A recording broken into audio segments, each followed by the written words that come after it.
Hey everyone, welcome to my home. Today, as promised, today I'm bringing to you how to make your own homemade mayonnaise. Now, I was never like a big mayonnaise eater. Didn't really like the store-bought stuff or anything, but crew, turn it down, please.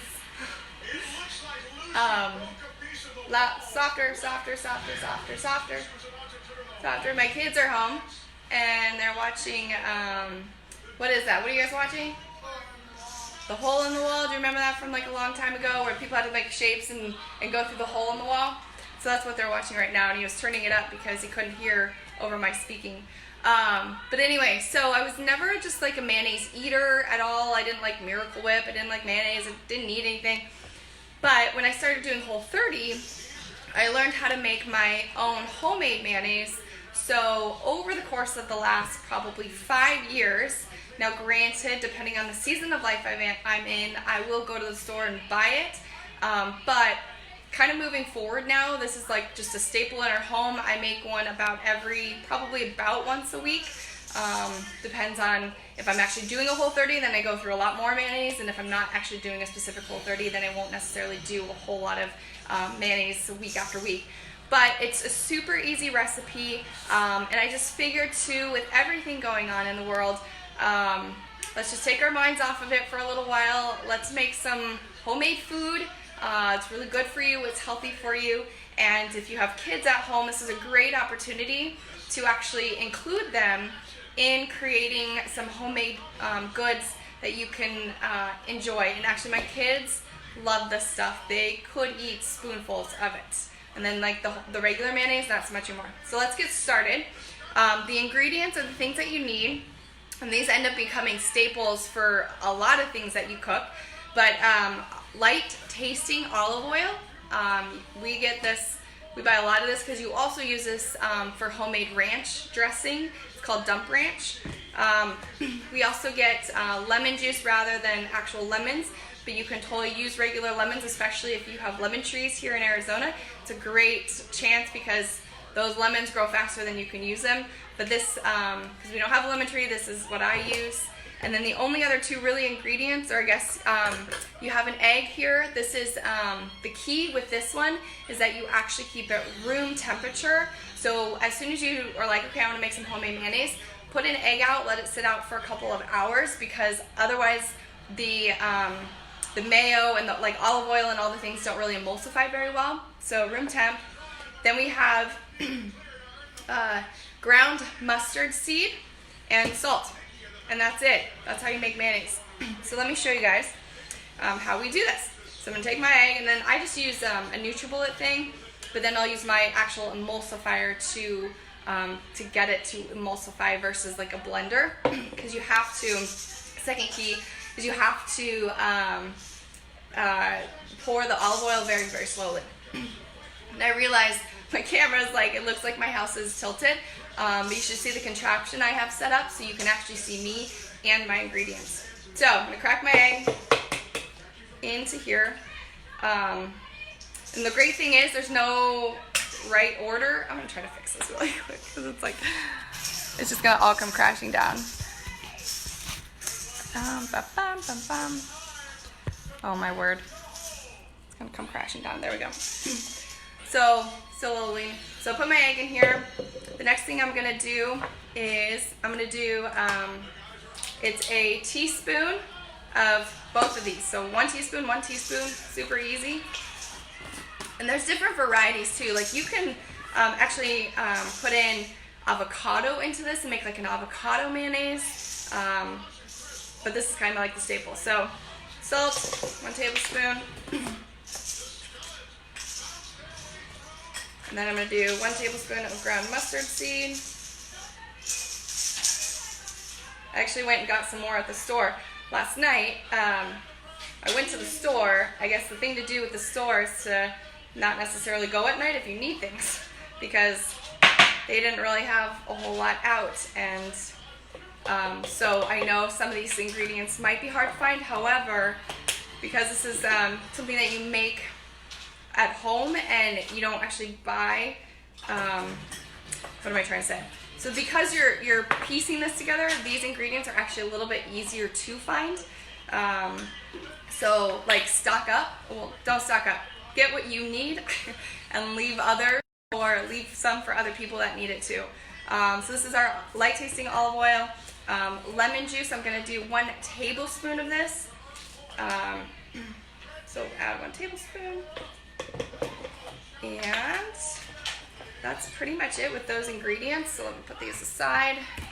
So my liquid measurers broke. Thanks, kids. So I'm using these kinds of measures, but it's a 1/4 of the olive oil. So actually, let me set that down really quick. Whew. Because I'm gonna get my emulsifier ready. And so again, the key with this is that you actually pour it slow. So you can see how we do this and see the texture. And it usually doesn't get thicker and emulsify until about the time I am done pouring the 1/4 of an ounce, and then I put in the 1/4 of a cup. And then once I put in the full cup is when it starts to really stick. So, to get this in here.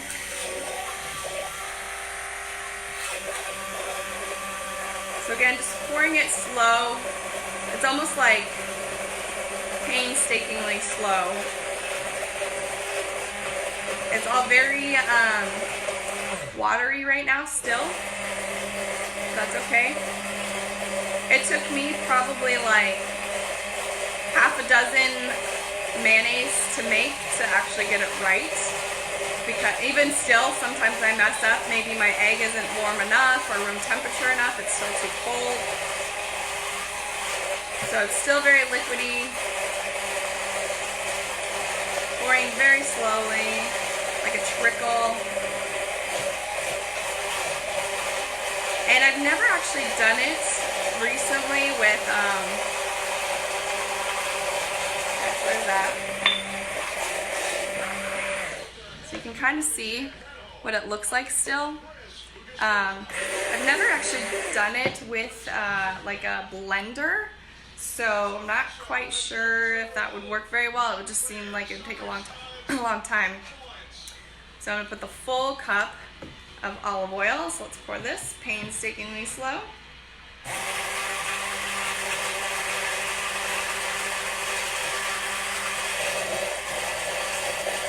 Starting to get thicker, and then the oil kind of sometimes starts to sit at the top. So I don't know if you guys can hear it. It's got like a little bit of a different sound now, but I pump it like up and down to get all the oil.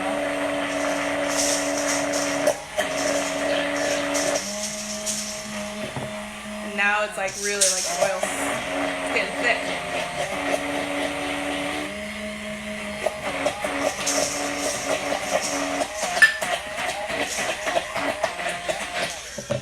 Alright, so there we go.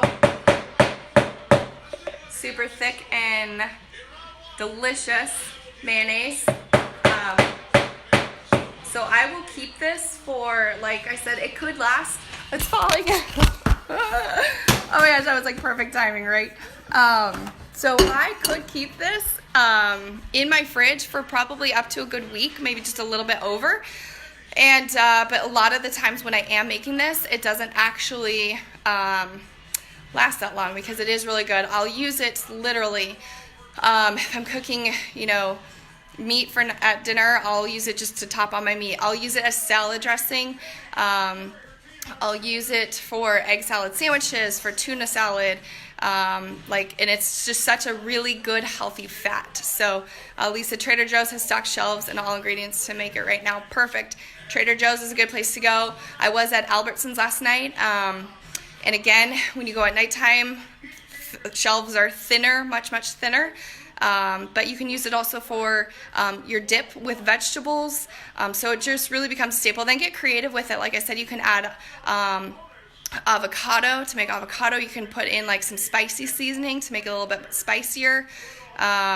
So yeah, it's super easy.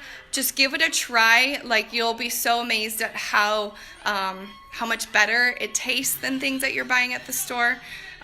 So yeah, so there you go. Give it a try. I'd love to hear what you guys think, if you like it, if you don't, and if this kind of video helps you while you're at home. I've got a lot of more things that we can make. I know Lisa has things that she can make, and she can hop on and teach us how to make certain things. Or maybe you're looking for more workout videos, whatever. Maybe we'll just, over the next couple weeks, we'll mix it up and do some workout things and do some home cooking things, to just kind of bring value to you guys as members and just people in the community. And so with that said, just make sure you continue to support the small businesses. You know, having a gym that is inaccessible right now for my members is difficult on so many different levels.